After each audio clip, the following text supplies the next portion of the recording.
पगला रे।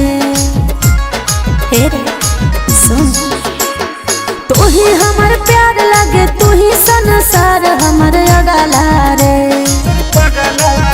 कहाँ पाबो चार चक्का गाड़ी बंगला गे, माटी घरे रहो पगली तोर पगला गे। कहाँ पाबो चार चक्का गाड़ी बंगला गे, माटी घरे रहो पगली तोर पगला गे। तू बन हमर राम हम सीता बनी तोर रहबो जंगला रे। तो बन हमर राम हम सीता बनी तोर रहबो जंगला रे।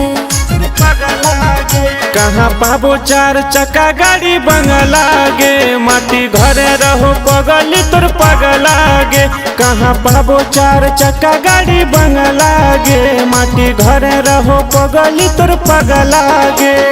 तू ही हमर प्यार लगे, तू ही संसार हमर अगला रे। माटी घरे रहो पगली तोर पगला गे।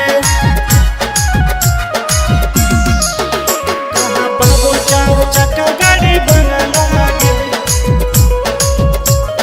बंगला गे। गाड़ी बंगला लेके कोची करबे हम धन रे। मन से ही पगला तो हमारा पसंद रे, बुझले।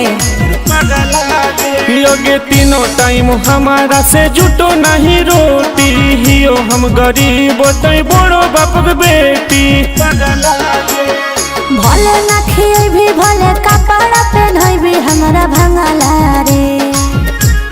हे रे भले ना खिए भी भले कपड़ा पहनाई भी हमारा भंगला रे। कहाँ पाबो चार चक्का गाड़ी बंगला गे, माटी घरे रहो पगली तोर पगला गे। कहाँ पाबो चार चक्का गाड़ी बंगला गे, माटी घरे रहो पगली तोर पगला गे।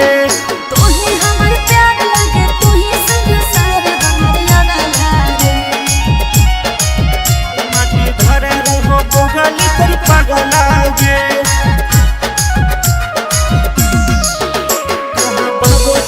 चक्का गाड़ी बंगला गे, बंगला गे। रे पगला तो प्यार से हमारा अपना ले, नहीं तो अपन घर में जीते जी दफना दे। की बुझनी किस्मतिए के फेर हकई तोर नहीं दोष गे, जिंदगी भर रहत बिछाड़ के अफसोस गे। तोर बिना जिए से बढ़िया हो तेरे हमारा मरला से। तोर बिना जिए से बढ़िया हो तेरे हमारा मरला से। कहाँ पाबो चार चक्का गाड़ी बंगला गे, माटी घरे रहो पगली तोर पगला गे। कहाँ पाबो चार चक्का गाड़ी बंगला गे, माटी घरे रहो पगली तोर पगला गे।